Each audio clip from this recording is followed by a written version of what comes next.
Hey folks, it's Lindsey Huddleston with SPS back in the building for another SPS Edge Show with my guy, the co-host with the most, Mr. Terry McCoy Jr. How you doing, man? I'm doing well. How about you? Yeah, great. We are without our great guy, Orlando Watkins, a little under the weather right now. He was taking care of some business, but we know and love Orlando. We know we're going to get up with him soon. But we're back at it again, man. We rocked you and I solo dolo last week, and we're back at it again. We got a couple more weeks before we take a break on the 29th, but I just want to thank everybody who's been tuning in. Last week was a great show. We want to keep that going. So without any further ado, man, we'll jump right into it. Our first item up is athletes getting knocked out. Oh, man. What happens is that these guys stop playing. I'm referring to Adrian Peterson and Le'Veon Bell, two outstanding running backs. I mean, momentous athletes, no question. And I think what this speaks to beyond just the knockout itself is that, that eye of the tiger that athletes have, man, they don't really want to give up. And in all fairness, who's to say that they can give it up? So there was a shouting match that's been going on between AP and Le'Veon Bell. My understanding is that Le'Veon Bell had been putting a little bit more work in as it relates to maybe some MMA, some boxing. I don't really know Adrian Peterson's background, but if you go on social media, you can find this. And this clip I have right here, this pic rather, is just a just a screenshot of the knockout happening. Boy, he tagged him, man. So what's your take, man, on these athletes, continuing their athletic career by doing things like fighting and mixed martial arts and boxing that leads to the result of somebody, if you will, getting knocked out? Or way back when, what's my man name? The former basketball player. Frank Gore. I mean, no. Darren Williams, right? No, it's my man, the Hooper, the Slayer Dunk champ that got laid on his face. Oh, Nate Robinson. Yeah. Nate Robinson. Like yeah. So what you think, Terry, when you see these guys, in the ring wolfing and with this kind of outcome? Man, it just shows how far social media has come to. And I say that because, man, a lot of these fantasy boxing matches that we never would have thought to happen are now happening because of these platforms. And also, I mean, I'm sure they made a ton of bread off of this fight. And I mean, athletes now, everyone thinks they can play anything. Everyone doesn't like to be held back on their particular sport or their expert sport. So they're not just football players. They're trying to prove to everybody that we're athletes, which is cool. But, man, boxing is a sport, man, that takes a lot of training, a lot of technique, a lot of preparation. I know everybody thinks they can just fight the dude down the street and think it's a street fight. But, no, boxing is a long match. I mean, you see why there's a lot of conditioning with it. I don't know what AP did going into it. I know Le'Veon Bell does have some history of boxing and having that be his conditioning, but – man, I mean, just look, you could start in the comment section. I mean, now Nick Young and D'Lo are talking. And Nick Young got knocked out too. Nick Young got messed up too. So, I mean, all these different things, man, it just shows where social media has taken us. We are now seeing fights now that end up in comment sections, beef turning into in the boxing. I mean, hey, man, I want to fight Lou Will. I want to fight Frank Gore. And it just happens because they had the publicity and they know it's going to make money. Yeah, because you're right. We see it on these platforms because these normally would have been bar fights or at the All-Star game out at, in the VIP section or something like that. I just think it really speaks to, and I say this respectfully to these guys, that, the fire never goes away. And even though these guys may not be playing football, the sport that they were known to dominate at, the fire never goes away. And to your point, you're right. It takes a lot of technique, but that same technique and skill they put into their football careers, which made them professional athletes, and then they get into the ring. I just hope that after these moments, bygones can be bygones and they can move on. There's no telling who we'll see, but you're right. Social media has created an opportunity for us to allow our wildest dreams to come true when we're watching that. The irony of that, these two former pro football players, if you will, in the boxing ring. So that's a great transition for us, man. You may not know, but I got some great news to announce. I want to shout out to the newly formed King Football Booster Club. Shout out to my guy, Curtis Blackwell, Coach Blackwell, that is, represents. So tomorrow, SBS is going to be in the building down covering the Cass Tech versus King game at Cass, but I'll be over at TV Lounge, which is a stone's throw away from Cass Tech, which is where the game be played at, to promote the newly formed King Football Booster Club. Nice. They'll be sponsoring SPS for the week. Tomorrow, that is, for the game. So I look forward to that. I'll get to sit down with my guy, Curtis Blackwell. He'll talk about the importance of forming a booster club. And you think about a program like King, Terry, you would expect that to be the case and them have those resources. So it's going to be a good time. And this is leading right up to King versus Cass Tech, part of the SPS Road to Ford Field. Yeah, it's going to be over at Cass Tech, not far from Ford Field. But these are two-story programs getting ready to match up. Clearly going to be one of the best games of the season. I'm sure people will agree. And we got my guy Roderick Wilson in the building. He's talking about those fighters. They need to leave it alone. They can't leave it alone, Rod. They can't help themselves, man. These guys are always looking for that edge, man. Something that's going to keep them going, man. They cannot help themselves. But again, tomorrow we'll be in the building for that. And again, shout out to Curtis Blackwell and company. And I just want to touch on that for a sec. I think it's Curtis has been doing amazing things with Sound Mind, Sound Body all over the country, outside of the country, doing amazing things. And I think the fact that he sees the need to create a booster club says a lot, because despite the success King has had, Cass has had, you really know that so many other programs have so many more resources coming into them that are directly beneficial for that. And I think this is a great idea. And I couldn't be more excited as far as SPS to be involved. And if I'm involved, that means you're involved. So I want you to feel part of this whole process. But I like the idea that, Coach Blackwell is saying, hey, man, we can do some more for our guys. We're going to do this. And this kickoff party, and it's different for us. Our fundraising style in our community a little different. Yeah. Hey, just come to this party. Oh, man, that party was lit. Well, thank you for your donation. Because if you go online and say contribute, we don't respond that way. So it's a very clever way to do that. And I look forward to being there. Any thoughts on that? No, I mean, when you start a booster club, I think it's so interesting because no doubt the hard work and the intentionality has been put into King's football program and all of their sports, but it shows that you're making enough noise to want the people to want to start funding this, and I'm sure it's a huge relief off the coach, because I can only tell how much he's put into this program, and he will continue to. But now having boosters and people that are willing to buy into your vision on what you're trying to build, it now allows himself to put his eyes on different goals that he never would have thought he'd be able to even look to at this very moment. And so it just shows, man, the program's growing. Any successful high school team that I know of has a good booster program, guys that are willing to buy into the vision, guys and women willing to buy into the vision of the football program, because honestly, good football schools, resources will definitely start spilling into different programs. Your art program will feel the benefits from it, the music, choir. I mean, a good football team, it's just the way our world works. And I think King is starting to get that, and with building that booster system, because then the booster team will not only look for the football team, but also spill into all the other programs and sport teams there. Yeah, you're right. They talk about, a rising tide lifts all ships. And the reality is that, within the African-American community, I think we can be very self-critical, Terry, about how the things we do are not like white communities. I'll be straight up. But the other part of it is our unique history, and we'll talk about that a little bit more with some of the other topics that we have, obviously. And, I like that, and hopefully they can do really well by having a day party. I think it's a $10 cover charge. People can come in, and that probably could be more of a significant fundraiser on a regular basis than just asking someone straight out. Our community just does not have a strong reputation in philanthropic efforts in the way we may see in mainstream communities, white communities. I don't even want to say mainstream community. It's just we are unique within ourselves when it comes to that. So I look forward to being a part of something great like this. It's going to be a great event, a great game. And again, SPS is going to be a building. So we'll keep that going, man. I'll make a slight transition, still talking about football, but it's the same concept on a bigger scale. Man, Deion was pulling back the curtain, man. Deion sat down and chopped it up, and he talked about that money being spent. Jackson State coach suggested HBCUs negotiate better payouts when scheduling games against FBS opponents.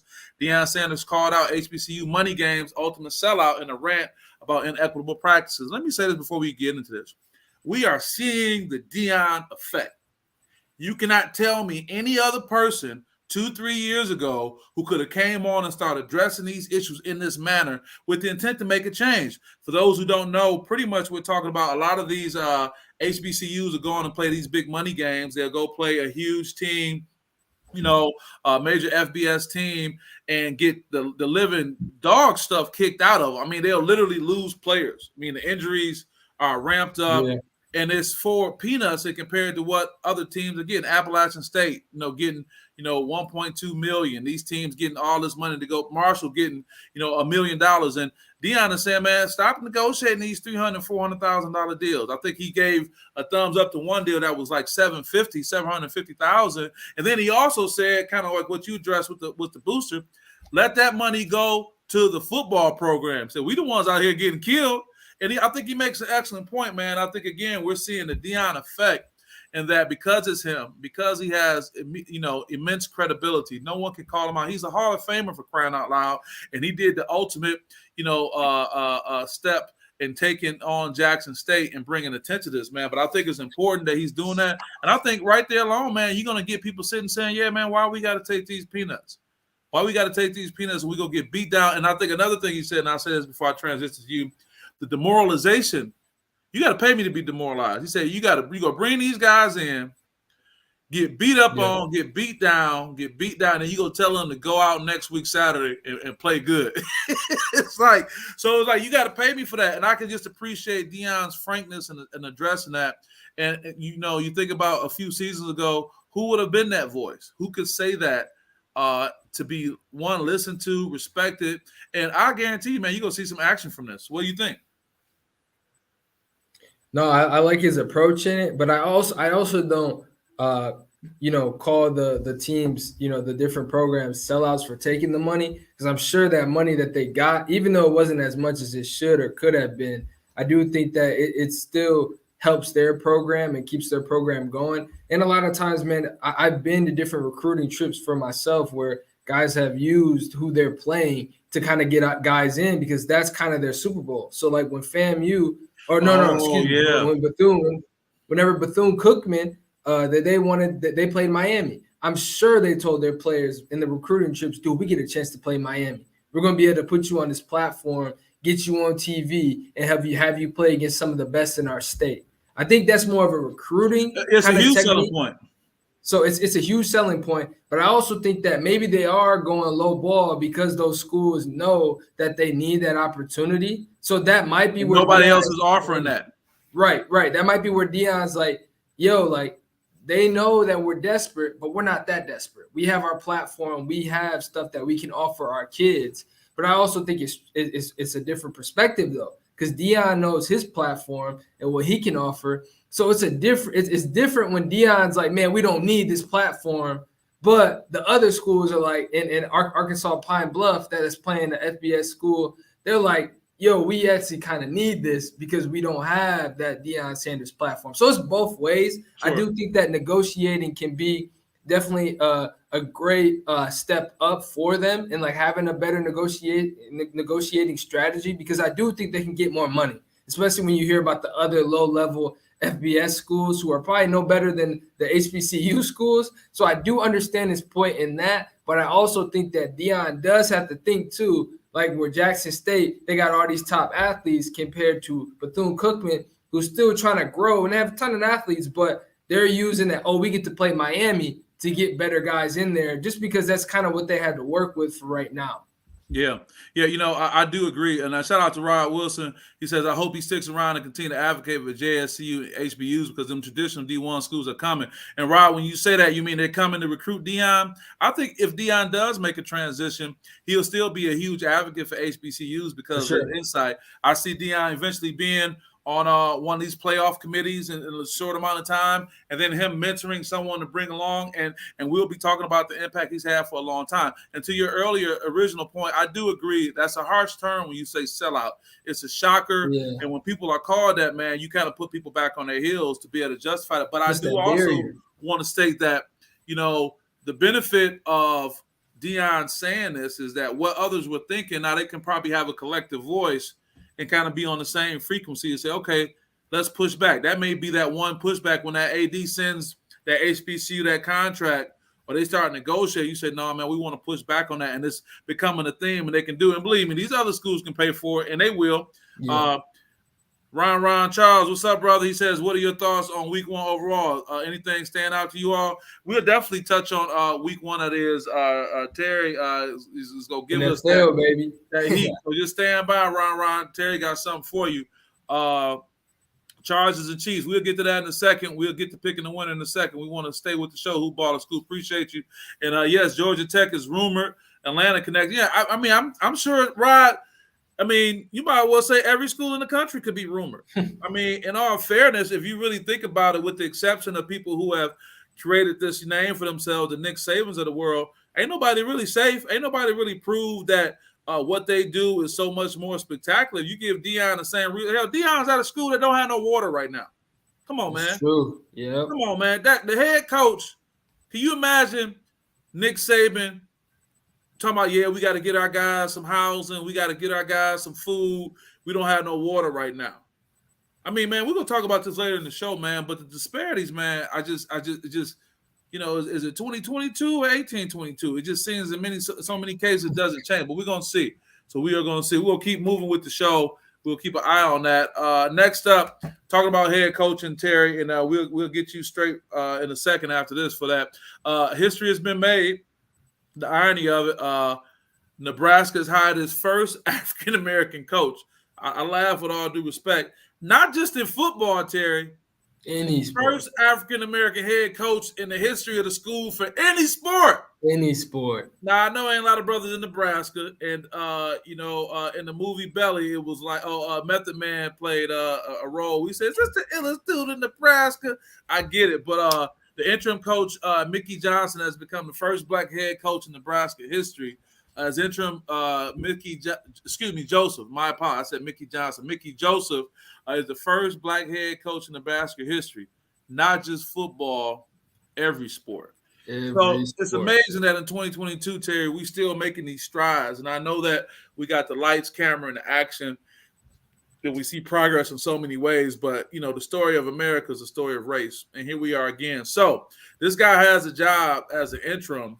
Now, I don't have enough history on this to know this, but I wonder if he being the interim was this Scott Frost's guy, and does that mean the opportunity for him to keep this head coaching job is really, not working in his favor? And secondly, I'm just curious. We can talk about this now and revisit this. The first of the year. What is the expectation for him to determine if he keeps that job or not? So he clearly has an interview. He got a full season interview. They're going to give it to him. I'm sure Nebraska's behind the scenes. I mean, think about Nebraska's historic program. Let's not sleep. Let's not sleep on what Nebraska's program. So you got all kind of cats who lining up for this. I know they'd be able to get that in the historic Nebraska job. You know, just think about somebody's hat. It's a red and white hat that say "Make Nebraska Great Again." You can already see what's going to happen with that. So I'm just curious to know, what kind of record does this brother have to have? Or put this way, if he keeps the job, what do you think his record would have been if he keeps the job? If Scott keeps the job? No, if the new coach, Joseph? If Mickey Joseph, he keeps the job, what do you think his season record would have been that would have led him to keeping the job? For him keeping the job, I think it had to be, man, about 4-8, 5-7. I think that to me is a step up from them, because I mean Nebraska was a 2-win team last year.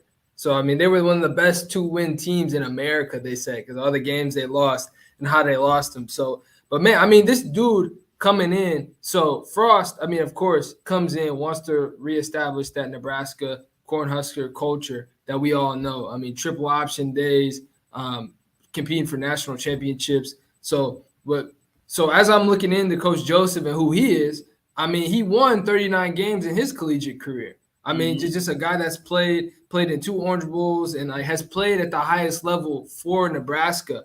And so I think him being there and why Frost had him on his staff was, again, trying to establish that culture. So I think it could be that he's Frost's guy, but I think also, too, that he was trying to get guys on his staff that were Nebraska-blooded and that knew what it took to win at that level at that school. And so I think kind of in a way, I think he's definitely on his staff for a reason. But what a great opportunity. I mean, they play against Oklahoma this week. Oklahoma's highly ranked. That stuff doesn't mean anything, as we saw this past week, but just a great way to make a name for himself and just to compete. I mean, Nebraska coming in his mindset, I mean, they had nothing to lose. I mean, They say he's a great recruiter too. Great recruiter, nothing to lose. This right now is where you start putting a lot like Mel Tucker's COVID year, where he came in, didn't really have much, but just wanted to establish his presence. This is where you win guys over by how they see you take over this program. Because the guys next year and the guys coming in the year after, they're going to see, can I trust Nebraska to be in my best interest as a player? And are they going to be willing to put guys in here that can compete? Everyone's watching now. Every recruit, every dude that's gotten an offer from Nebraska is watching this moment. Can Coach Joseph prove to them that he can elevate this team and create opportunities and build a winning culture there, like Frost tried to do? Frost, questionable coaching, bad play calling, but now they bring a different guy in under his staff, so maybe they're a little hesitant. Maybe he's different. He's not different than his coach, but I think he is. I think he's going to bring a different kind of philosophy to this team. I think Frost was really just play hard, but just a lot of his technical stuff just didn't add up. You can't get away with that playing in the Big Ten. But I think Joseph, what a great opportunity against Oklahoma this weekend, just to prove, man, that he's here to compete and he's not just holding a job for someone else to come and take it. I get it, man. I get it. We got to keep an eye out. Again, this seems to be one of our race-based shows. And when I say that, it's just all these underlying things. We're going to talk about that later. But since we're talking about football, shout out to the folks as well. And again, Ron Charles, I appreciate that question. What was your overall thoughts on week one? I mean, what always gets me, Terry, as you get ready to run through it, as you do your thing and you do it so well, let Rod Wilson tell, is that, those big games, man, when you will see, those big matchups early on, man, you'll see a Georgia and Oregon or something like that early on, things that look like, can be, potential college playoff or something like that. And then, there's always this ongoing discussion about those, lopsided games where you have the smaller schools that come in and pretty much get beat up on by the big schools. But I will say this, with all due respect to Michigan State, my Western Broncos, shout out to Rod Wilson. We're gonna all be in Kalamazoo next month celebrating the homecoming in 60 years of our beloved fraternity, our chapter, Epsilon Zia, Alpha of Alpha Phi Alpha. They kind of fought State a little harder than I think people expected. Now, we turn around the week following that. Yeah. You saw that shutout of the Akron Zips, but, that's still another MAC school. And as Mel and company, board the plane, and they're headed out to Washington right now. As the rumors are, they're not even necessarily considered, the favorites in that. So I think what I got from the opening weeks is that despite what hype you have around the program, these guys still got to play. And nobody is beholden to the hype that you have. And what I mean by that is just because you come in with a hype program and everybody's talking about you, nobody is beholden to you and what's going on. I got a couple comments right here. We got Moni in the building. Said, can Zeke carry Dallas without Dak out? It's a wrap on that, man. We, in my personal opinion, Jerry Jones talk about he'd be back in 4 weeks, not 6. But Jerry knowing the lie. Also, too, Moni said, and J.C. Jackson, starting corner, might be out tonight too. That's it too. What's your thought on NFL Week 1 overall? Yep, we definitely go get to that. With some great things to watch. We saw Seattle and Denver didn't end like people expected.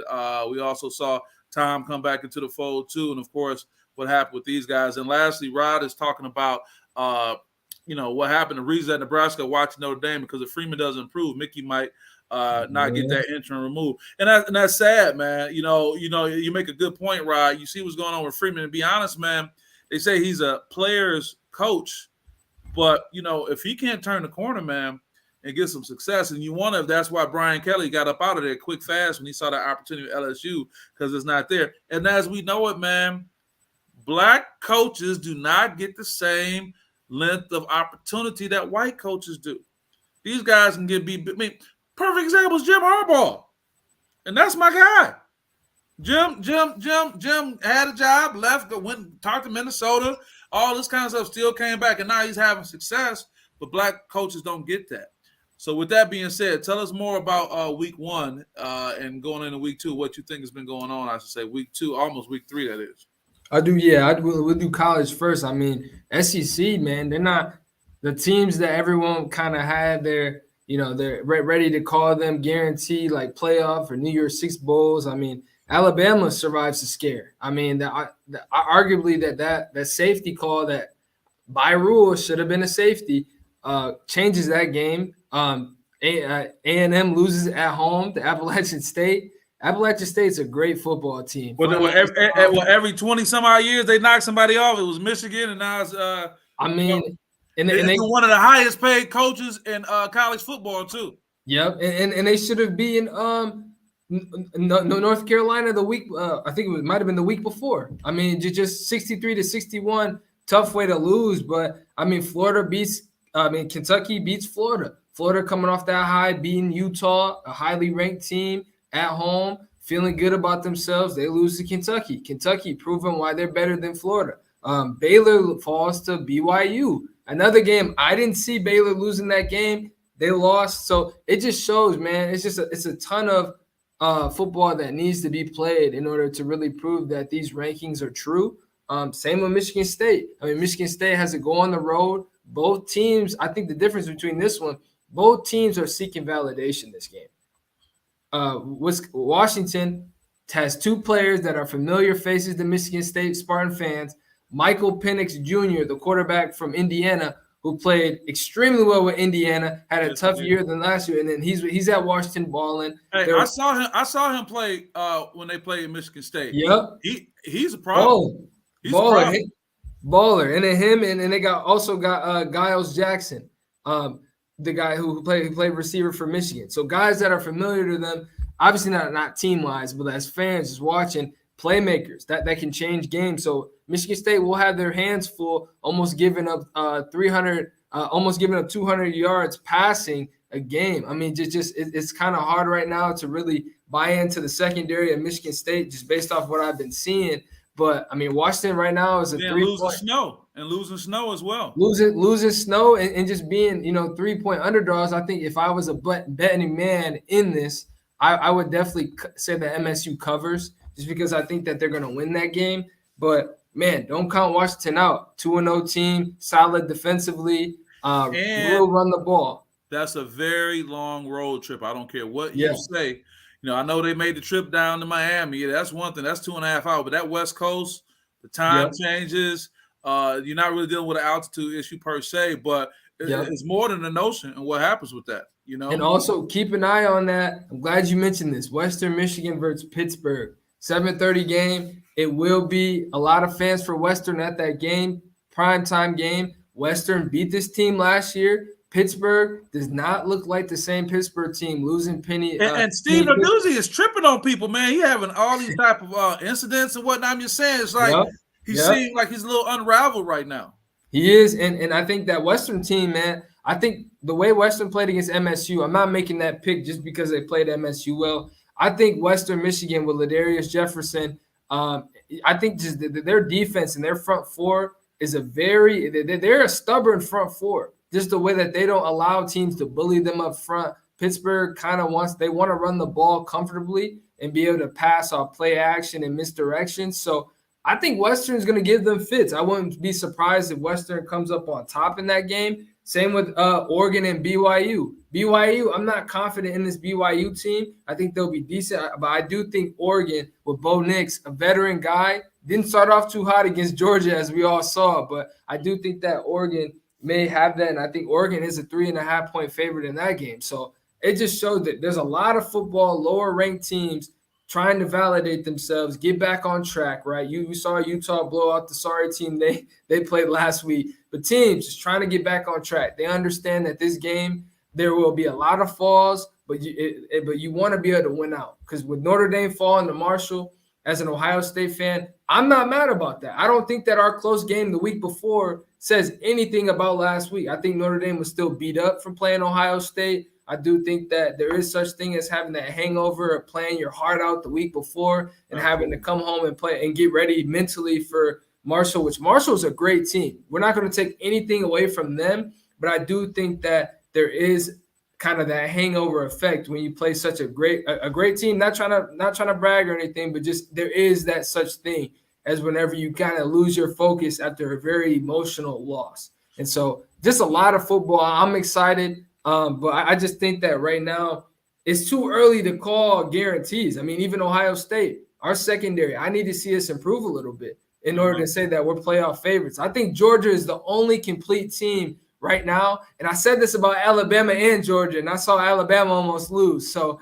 I got to watch out when I'm guaranteeing things. But I think Georgia right now is the most completed team overall that I've seen. Others got a lot to prove.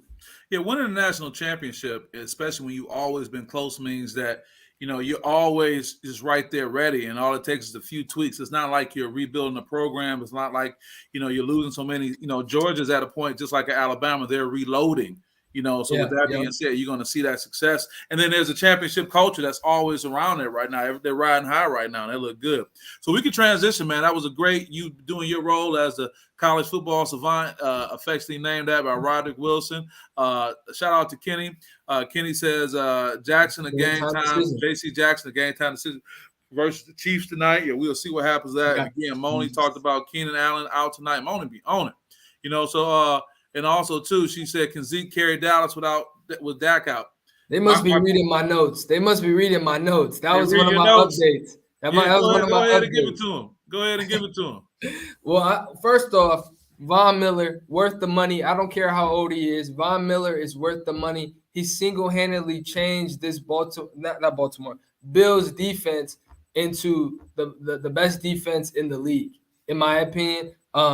And I'm not saying that just his impact already. I mean, against his former team, I don't think the Rams line is that bad. He just made them look a lot worse because of his ability. I think Pat Mahomes, again, has proved that he's him. And I have the Chiefs beating the Chargers. One, because Keenan's out. Two, J.C. Jackson, game time decision if he plays. But he's not going to be healthy. I think the Chiefs have been moving the ball around really well. Juju looks good for him. Edwards-Helaire looks to have a great bounce back year from last year. I mean, we throw 5 touchdowns, 360 yards, and 0 interceptions. I think the 0 interceptions is what highlights for me, because I feel like with this team, Pat Mahomes has to play a lot smarter, because he's not going to take those chances with Tyreek Hill. I think having Tyreek Hill, you have to take those deep ball chances and kind of force throws where you necessarily don't want to throw and where you should throw them. So I think with this team, Mahomes is not making those risky plays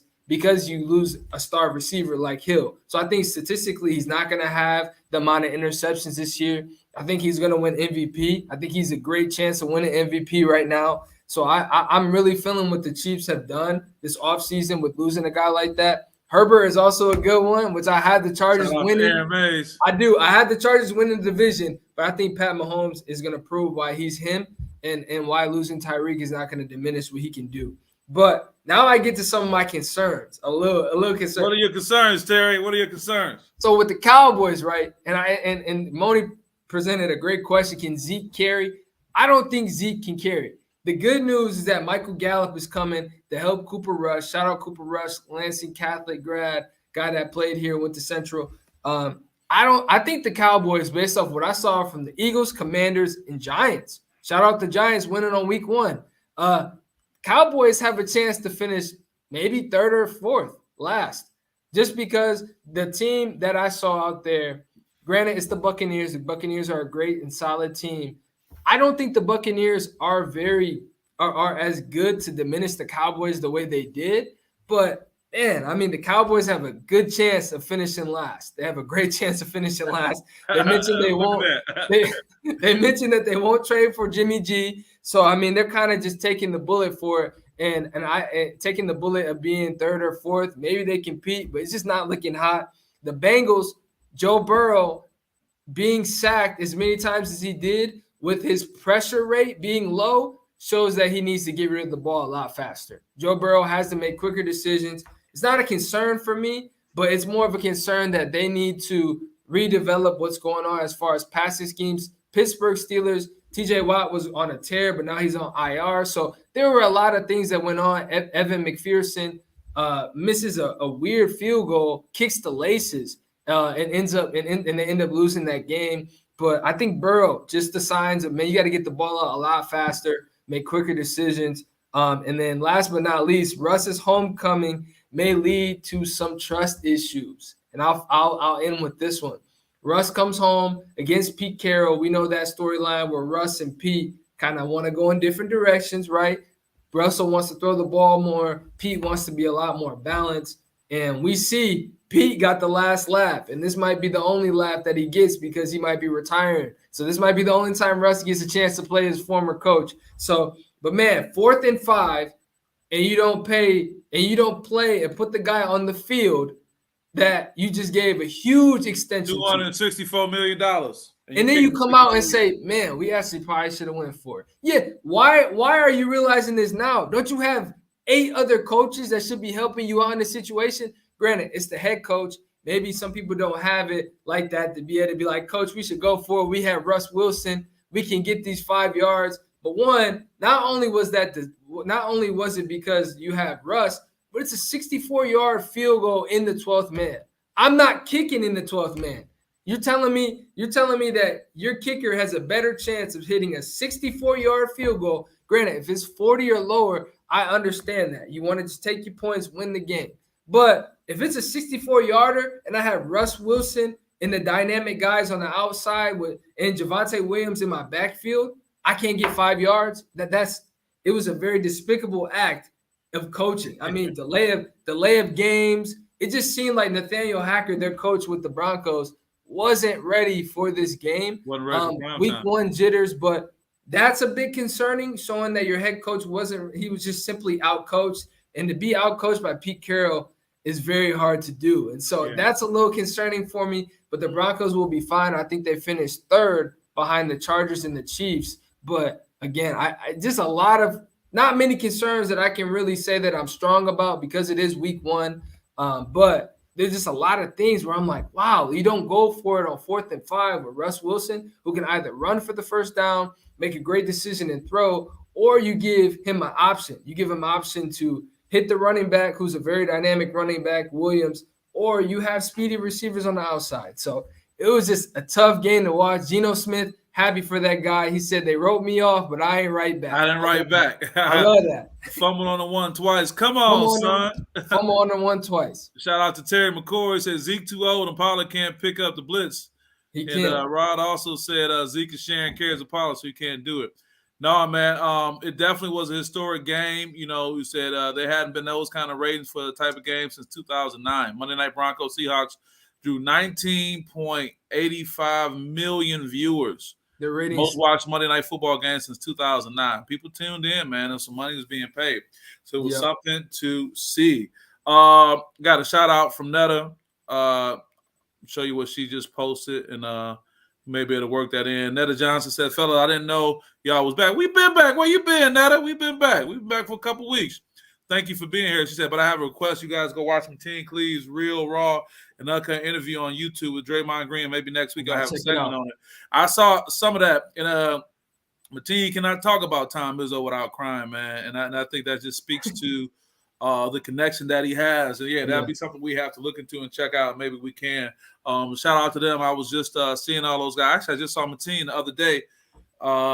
That was on Sunday, making his move. He had that green shirt on, so he may have either been coming from doing the interview or they were getting ready for it. But that's something we'll check out. We appreciate that. Yeah. So now, man, I don't even want to say on a sadder note, man, but as we get ready to, before we get to the WNBA Finals and what's going on, man, we got to talk about news in the WNBA because the WNBA and NBA owner of the Phoenix Suns and Mercury, Governor Robert Server, suspended for 1 year. And this is based on basically, as some say, Donald Sterling 2.0. I don't really have to tell everybody if you don't know, but he had been saying the N-word. He had been pulling his pants down. I mean, literally pulling his pants down, being misogynistic with women. And basically, he got a slap on the wrist. This man is worth $800 million. So fining him $10 million is not the same as fining you and I $10 million right now. That is. I look at it as simply this. And someone made a good point. One of the reporters made a good point. They're like, why are y'all putting this back on the players to have to do something? Why are you putting this back on LeBron? And Paul Chris Paul, man, CP3, he can't get the right kind of owner for nothing. But here's the thing I'll simply say. I think Adam Silver didn't want to mess up the bag. He realized what happened when they forced Donald Sterling out and the repercussions of that. And you tell me you got the same law firm that investigated Donald Sterling thing. And here's a killer. How you gonna tell me something ain't racially motivated? How you gonna tell me that somebody using the N-word because they're repeating it? You out of order, man. You wrong. In any other place, if he wasn't on it, he would be gone. I don't want the players to have to turn around and protest. I don't want the players to have to do something. And it also may speak to the fact why, whether it's the LA Clippers and they couldn't get over the hump, or the Phoenix Suns not being able to get over the hump. If you got the wrong kind of leadership, the wrong kind of toxicity, some will make it a religious or a spiritual thing, say God don't like ugly, but you won't be able to do it because what's going on there, man? It's just a horrible thing. So since it broke, Terry, you and I have been kind of communicating back and forth, kind of watching it. Just what's your take on everything as it's happening right now?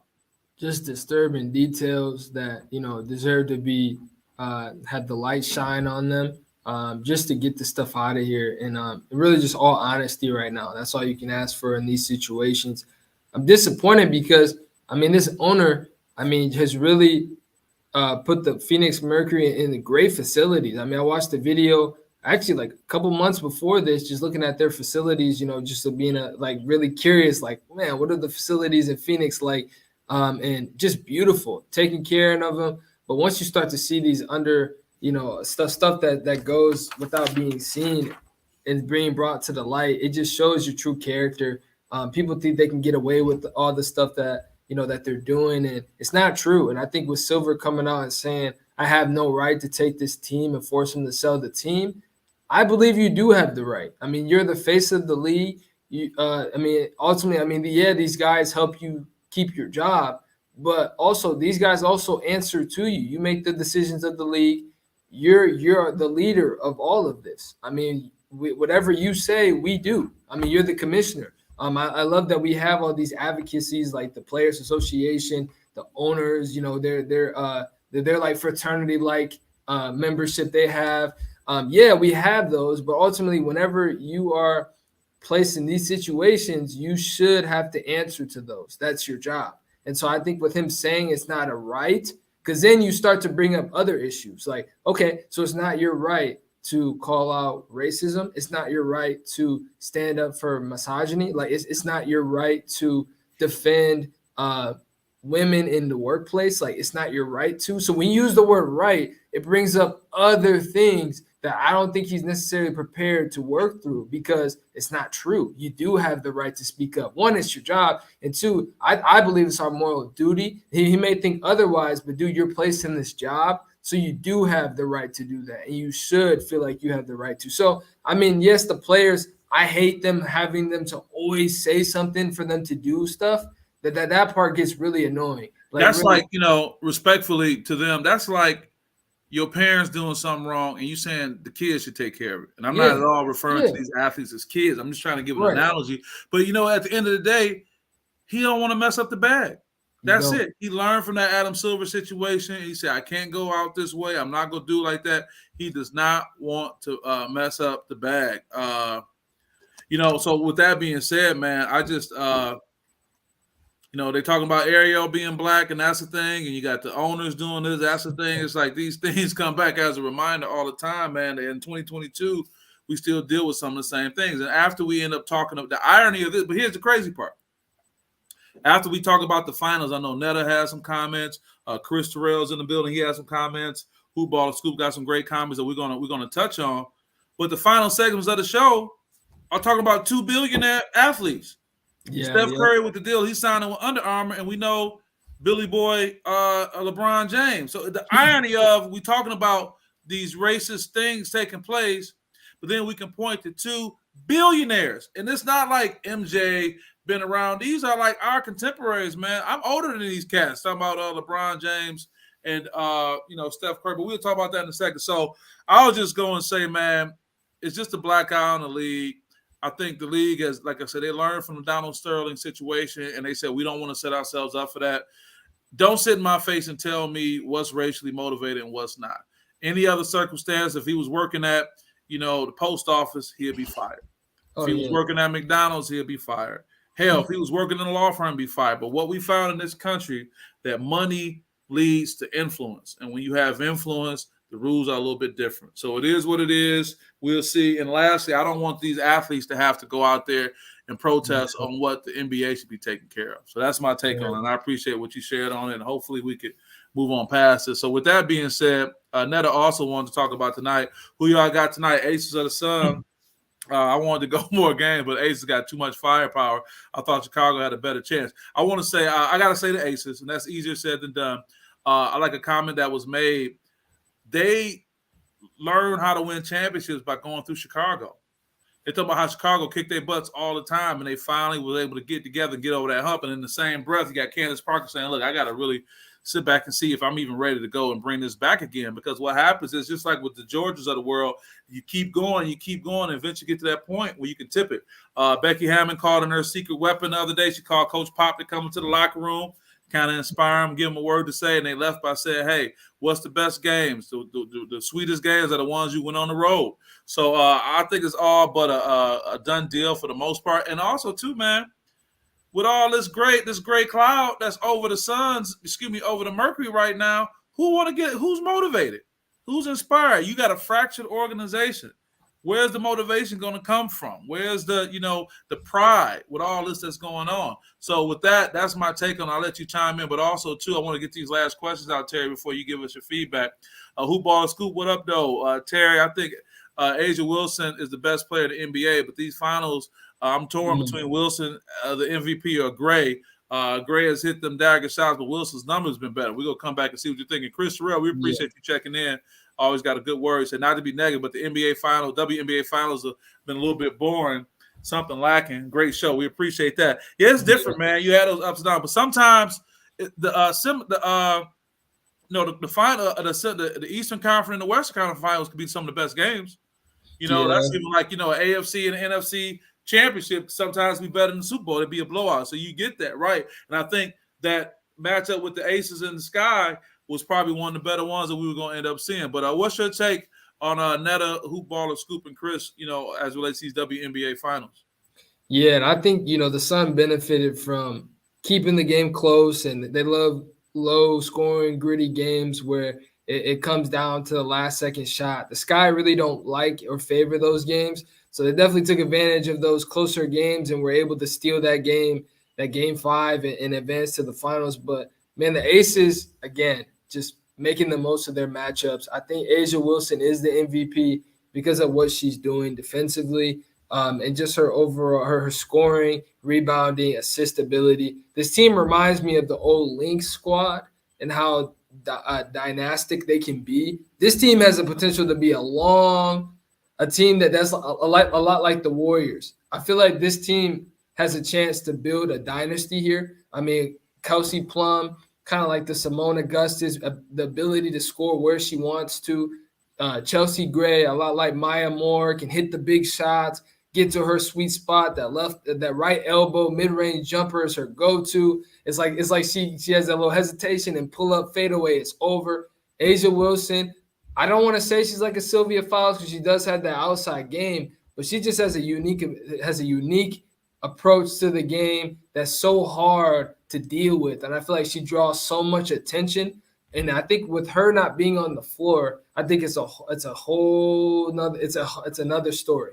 And I think with her not being there, it just shows that she needs to win the MVP. Chelsea Gray, a great player, but I think right now, just like how Bron won the MVP when him and Kyrie were doing it, I think it just shows, man, the way that Asia approaches the game and the much needed attention she needs frees up the other players to play well. And so I think she deserves to win. But I think the Sun might win one more, but I'll be able to tell at halftime if we need to get the brooms out because it might be a sweep. So, but just a ton of Netta's right. I mean, ton of firepower. I mean, when you have this team right now, it's just the Sun just aren't able to create shots.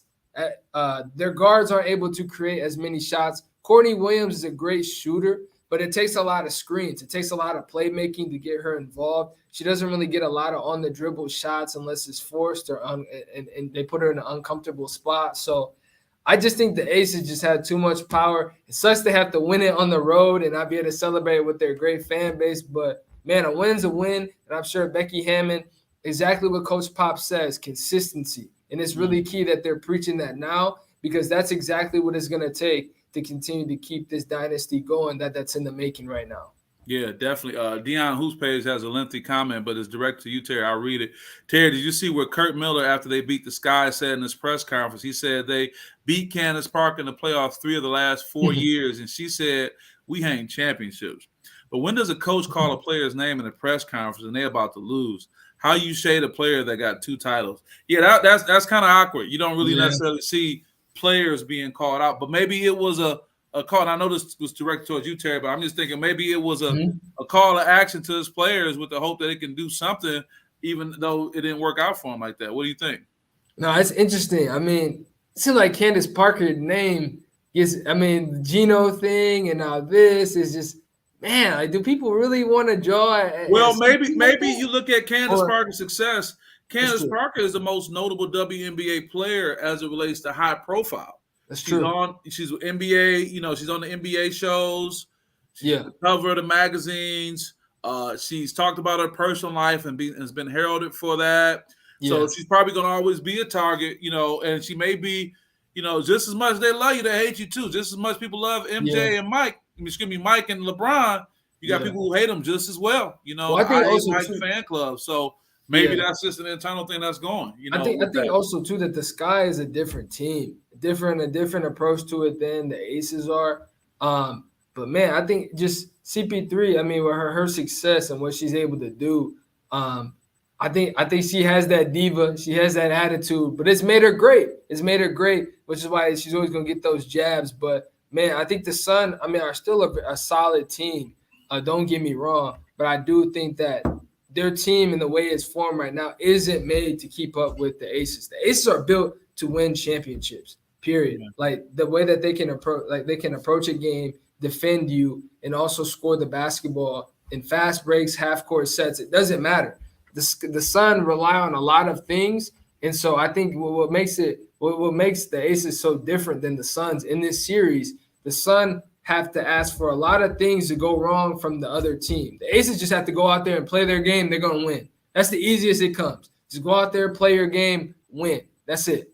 The Sun had to rely on the Aces to make mistakes, not hit shots, turn the ball over, make it a low-scoring, nasty game in order to get a win. The Sky did that for them, and they were able to benefit from it and advance to the next round. The Aces aren't going to do it for you. You're going to have to go out and take the win, just like the Storm tried to do. The Storm they were competitive. They got that game, but they weren't able to consistently bring that and steal games from them.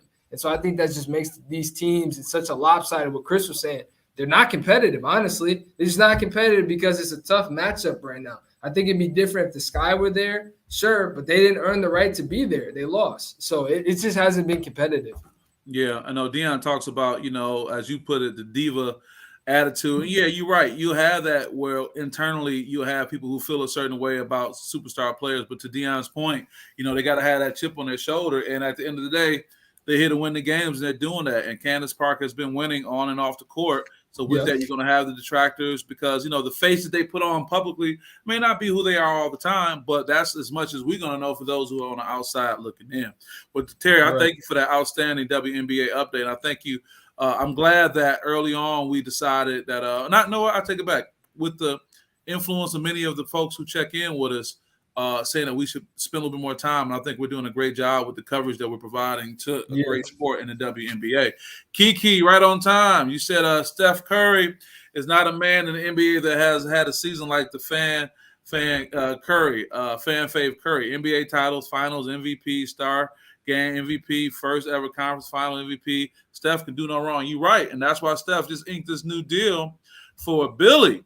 He's talking about $1 billion lifetime deal with Under Armour. And I got me a couple Under Armour products, but I don't know how many people may be rushing out to buy Under Armour. So, he's securing the bag with that. And you know what? And to be honest, Terry, I'm not even saying that with no shade. I think it's fair to say you don't hear the little kids, I want some them Under Armours or them Steph Currys, but he kind of like them live golf. He's like, look, man, I had to make a business decision. So isn't it ironic, though, man, that we were just having a conversation about racist owners in the NBA, and here we are. Here's another billionaire active player, with billionaire status. Billionaire boys, Latasha Prince, what's up? We appreciate you. Say Auntie holding it down. What Moni say? Don't Terry not like Curry? He always pull against Curry. Uh-oh. Moni calling you out. Moni calling you I out. love Steph. I'm good with Steph too, man, but I'm just happy for these guys. And we want to congratulate Steph Curry making these business deals. I don't know who buying them Under Armours, but hey, they figured somebody buying them. You know, but that's the thing. A smart business move. I mean, he's monopolizing Under Armour. I mean, what other athlete do you know is signed by Under Armour in basketball? He's the face of Under Armour, and they're probably looking at market share. And Under Armour always haven't been, you know, at one point, you know, I did this when I was actually looking at doing some coverage of the Under Armour basketball AAU circuit. Under Armour at one point, man, had led in sales as relates to the market value they were dealing. So they have a strong strategy that works. Moni also says, but when LeBron comes up, y'all excited. Oh yeah, that's a shot. No, speaking of that, Moni, since you want to come at the end and say that, I'm very excited. I'm a LeBron fan. Absolutely. And let me tell you what we're going to talk about right now. We're going to talk about LeBron and his family on the cover in Vanity Fair. Black elegance, black excellence. LeBron wearing the lavender / pewter tuxedo. Zuri's beautiful daughter giving him a kiss. Bryce, we got to work on your stance. He looking like he the help right there. You know, Bronny sitting at the table doing it in Savannah. It's beautiful. I had the chance to meet Savannah years ago. She's a beautiful person. And this how this go, Terry. This is how much respect I got for LeBron. When I met her, out of respect for LeBron, I wanted to keep it all the way appropriate. You know what I'm saying? But she's a beautiful young lady. She was cool. She kicked it with the folks. Talk about Akron's own. But nah, Moni, real talk though. I am a huge fan of LeBron. When I see LeBron news, I like to talk about it. It's for these reasons. Now here it is, him, you know, with his wife. You know, I mean that's a good look. You know, period. Say again. One and only wife. No cheating scandals, none. Yeah, we don't hear about no scandals. I can talk to you offline about that, though. We don't hear about no scandals, but it's about what he's putting forward publicly. Is this Moni probably responding, right? Okay, that's Terry. Terry said, LeBron represent my city well. That's right, Terry. He does represent your city well. And, man, I want to be able to highlight, you know, what he's doing. Check out him with the fellas in the pool. Is that a crown that they sitting in? You know, that's at home chilling. You know, like the Billionaire boys. Living that good life. And also, now check this out. Here's a good one, too. And I want to just move this comment really quick. This is something you don't often see. Extended family. You see Mama Gloria James right here, and I think it's fair to say that these are Savannah's parents. Yeah. Everybody chilling for the shoot. I mean, this is beautiful, man. This is something you'll see in a black and white picture, and it'd be like the Kennedys or something like that. So regardless of how people feel about him, man, it's these type of images that make me such a LeBron James fan that we get to see that. And look at Zuri. I mean, I'm sure in the photo op you got all kind of photo, but just showing her happiness. This is a little black girl that's growing up wealthy and loving her life, but also, you know, everything about them represents Afro, you know, the African American experience. You know what I'm saying? And you got to love LeBron for that. We got Ron in the building. Ron Charles said, well, I'm sure Bron has his side action. Yeah, but I think people make it like he's the only great dad in the league. People feel Curry's and the other people do the same thing. Yeah, to speak to the alleged side action LeBron, Pusha T has on one of his older albums, he makes some reference to something happening in Miami. Like, yeah, Bron. So it is what it is. But I think at the end of the day, it's about the public face we put forward. I'm not trying to make him a deity or anything like that, man. But this brother is just representing from a different era. When I grew up with the Michael Jordan, we knew Mike to be dominant, but we never really heard Mike's voice. And here you have LeBron being dominant, and you hear his voice, and you see his family, and it's these things that you almost, in my opinion, feel you can reach out and touch. And I love it. And it seems that, you know, he may use the media to his advantage as he should. And I don't disagree with you, Ron. I know that's a valid statement about him being the only, you know, like he's the only good dad out there. But I think with his notoriety, if he was a horrible dad, that would be the storyline. But his notoriety, him being pretty much at the pinnacle of the NBA right now, he just comes off really well, man. What do you think, Terry? There's a lot with that. No, it's just the scrutiny too. I mean, the amount of criticism he gets for who he is and what he does, I think too plays into why he gets elevated too. I mean, you got to have both to balance it out. And I think, you know, also too where he comes from, guy that broke generational curses and cycles. Just for him to be the father he is, coming from the background that he comes from, I think speaks a lot, because now, when you get to this point, just like you talked about with Mike, when you get wealthy, man, you get placed in rooms. I mean, obviously that a lot of people don't get into, and you get access to different things. It's all what you do with your platform. I mean, LeBron has been very vocal about what he does in the community, because I think he wants to inspire the next generation to do the same thing. I mean, LeBron, I feel like, to me, knows what he's doing and understands his platform. I think everyone has to understand where they are. LeBron has gotten so much attention since he's been in high school. He understands that. And so he's using what he's given, with his God-given talent, to inspire the youth and uplift his people. I mean, it's one of those things, man, where, like, yeah, Steph Curry is doing that with his kids, which, God bless, we need fathers like that. But also, Curry had Del Curry. Not to say that he's different because his dad was in his life. It just goes to show that, yes, curses and cycles are able to be broken, and let's start a new trend and break more cycles. And he just had a platform. I mean, LeBron is one of the greatest players that we've ever seen. It's not to take away from the other dads like John Moran and his daughter. That doesn't take away from any of that. It just shows, man, that this is just what we're able to do with the platform we're given, and he's treated it very well. Yeah, I appreciate that. Ron, you kind of touched on something, man. I miss Ron had another comment. Ron said, "GOAT Michael Jordan's 1998 jersey sold for $10 million." Yeah, I saw that. Game worn playoff jersey sold for $10 million. That's still GOAT life. You still have it. But Ron, to your point, we never heard anything about Michael Jordan as a father. All we heard about him was as a dominant player. And in all fairness, the platform is a little different. We got more platforms, we got more channels and whatnot. And Mike was almost more of a, just a guy that you didn't, he was kind of recluse when it came to that. So I do get that. And I think it also comes at a point, man, where there's just such a need, man, for role models and whatnot. And you see what's going on. Hoopball School, he has a ton of great dads in the NBA. I agree. But I just think it's 100%. LeBron's platform that allows that to happen.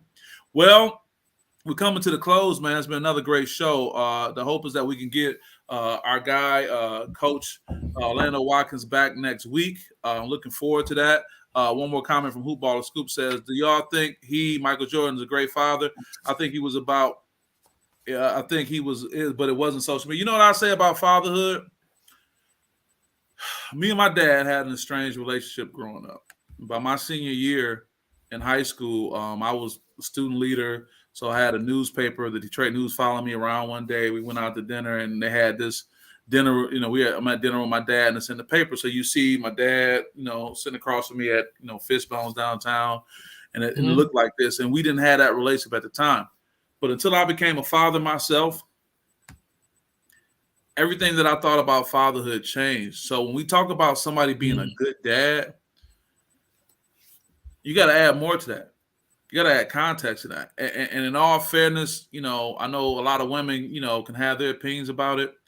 But, man, it's just deep when it talks about what a real good dad is. Because a good dad, you're as good as the circumstances that you're in. Right. And you can't tell me that you can create all your circumstances. It is what it is. I mean, Zuri, James, her dad happened to be a billionaire. She didn't have anything to do with that. So her circumstances are going to be different. Bryce and Bronny, their circumstances are going to be different as well. So it's really interesting to see what that is. So maybe that's something we can look at coming back around to. I kind of like the unexpected energy we got from this. And also with the same thing, does good dad go along with being a good person? Because we use the whole reference to Candace Parker about how she may be outside of that. So maybe that's something we'll talk about a little bit more. Getting a lot of requests again from Hoopballer Scoop and Netta as well. There's a story behind that, Terry. We'll talk about that offline. Checking out the Mateen Cleese people. We'll see what we can do about that. But other than that, though, folks, we won't hold you. Again, tomorrow, SPS is going to be in the building at Cass Tech High School. Again, shout out to my guy, Curtis Blackwell, and starting the King Football Booster Club. We're going to be over at TV Lounge, and the scores will be brought to you by the King Booster Club and post-game interviews as well. So we look forward to that right there. So with that being said, Terry, you got any last comments before we get out of here? No, I'm all good. I'm just excited for the weekend. There's no better way to wake up, and I can't wait until the NBA comes back because it's right in that sweet spot where college football, NFL, and NBA are all on at once. But Yeah, you get that. I just do football. It's my favorite time of the year, and it's almost apple cider, caramel apple, that kind of season, just hoodie weather and fall leaves. I'm excited. I love this time. No, that's good stuff, man. Well, I appreciate you holding it down, man. Always giving great perspective and great view. And I thank everybody who chimed in. We definitely want to keep you guys connected with us. And with that being said, this is Lindsey Hudson and Terry McCord Jr. We'll see you guys next time. Peace.